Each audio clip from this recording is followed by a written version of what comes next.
We often assume that our conscious minds, the part of us that we think of as us, our intellect, our identity, our goals, are the drivers in our lives. But the awake part of us is, in many ways, just the passenger. For example, do you decide what you're going to be hungry for? Do you decide who you're going to be attracted to or what your interests are going to be? Do you decide your mood or even your fears?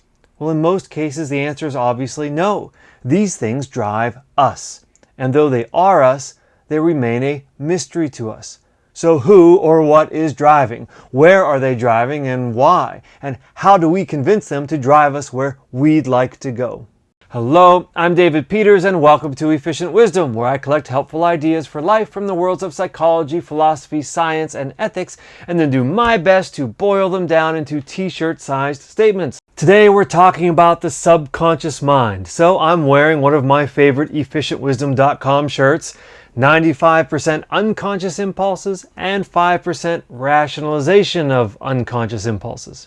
Now, of course, that's a bit of a joke because if we're honest with ourselves, we often don't really know why we do what we do, and we spend much of our time just trying to explain it. But it's not as much of a joke as you might think. Scientists actually believe that 95% of our brain activity happens outside of our conscious awareness.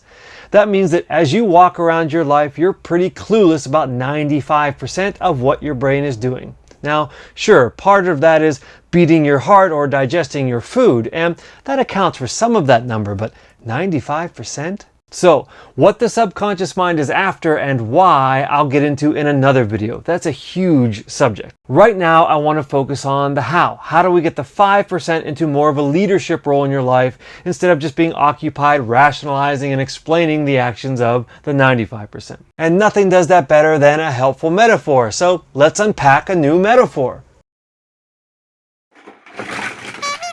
Perhaps we can think of directing our subconscious selves like riding a horse. If you're riding a horse, it's the horse who's doing 95% of the work, right? The horse is handling the balance, the turns, the jumps, the speed, and our job is to direct the horse as best we can. Now, we don't do that by moving the horse's legs. We do that by assessing and adjusting what the horse is doing. And that's very much how our conscious mind works with our subconscious mind. It's there to assess and then make adjustments to what is happening automatically. Now, what surprises us is how much of ourselves is happening automatically. Have you ever driven home from somewhere and then had the sense of waking up once you arrived and not remembering any of the drive? Now, your conscious mind was probably busy daydreaming about something or trying to solve some problem, while your subconscious mind drove you home. Now, think of that pattern as being 95% of what's actually happening in your daily life. Now, the reason this metaphor is about riding a horse and not about driving a car is that a horse is not a machine, it's a being. The horse has a personality, it has a nature, it has a temperament, it even has a history. So it's not just a matter of pushing the buttons and making it go. It's a relationship with another being. So it's a game of communication, building rapport, and negotiation. It can even be a battle of wills. Do you see what I mean? But you know from watching the world that people can create amazing relationships with horses and ride them with grace and effectiveness. They can get the horse to do all sorts of amazing things. They even form deep bonds with their horse. And we also see people who appear to have formed an effective relationship with themselves, where they've become experts in getting themselves to actually do what they want to do. And when they do that, they can produce some amazing results. So how do we get there as riders of horses and as drivers of our own subconscious minds? Well, I've come up with what I think of as the 4 basic steps. The 4 basic steps to riding yourself like a horse. I gotta change that. Number 1, it helps to learn as much as you can about horses and how they work, because there are rules to horses. In the same way, it helps to understand as much as you can about your own subconscious mind. You want to learn what its directives are, what systems are in play, how to interpret the signals it's sending. You have to get to know yourself. And like a horse, your subconscious is its own being with its own personality, or more accurately, its own personalities. So how do you do that? Well, try to watch yourself like a scientist. Try to step outside your own experience and observe your reactions from the outside. Some people call this mindfulness.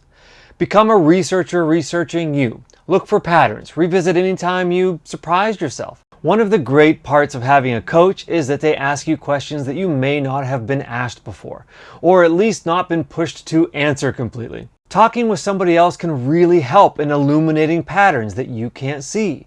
They can watch you so you don't have to, and then they can report what they find. But even with just friends and family, ask them what they see, and then ignore your impulse to explain or defend or justify yourself. Just sit back and listen. You'll learn something.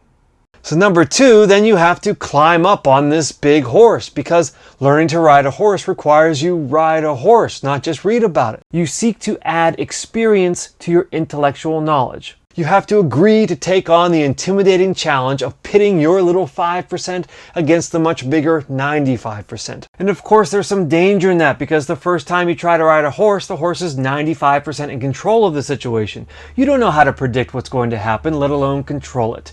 You don't know this horse, just like you don't truly know yourself. And that is one big reason why we get stuck in the learning loop, but avoid actual action. Because it's scary not knowing what you'll do or how you'll react. But the truth is that you're up on this horse no matter what. And if you're not going to take control, it's just going to take you where it wants to go and how it wants to go. And I'm guessing that that's not where you want to go. So you start with something small and easy, just the basics. You send a signal and you see what comes back at you.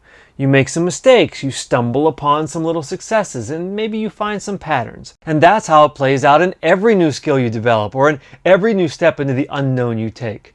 But it's those first uneasy steps that allow you to unveil yourself and show you who you really are.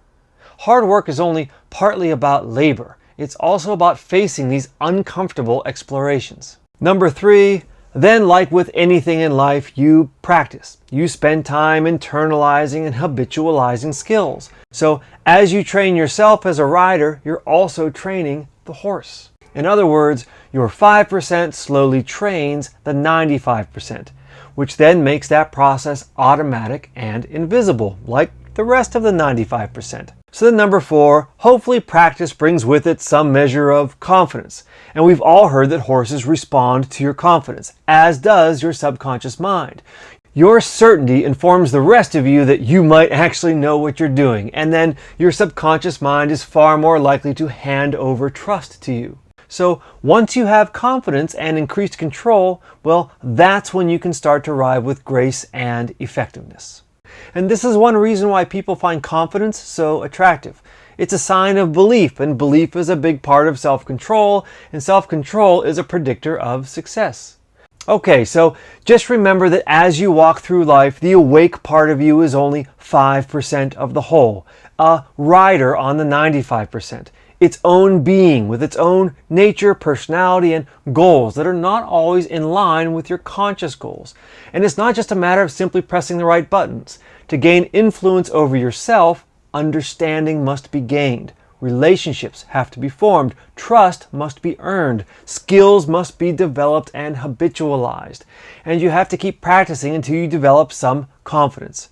Your subconscious keeps you alive. It handles a majority of the daily labor, and it even defaults to driving you home when needed.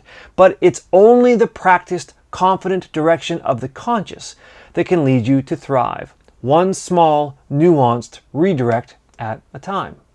So that's my take on the relationship between our conscious and our subconscious. But what do you think? Is it like riding a horse, or do you have a better metaphor?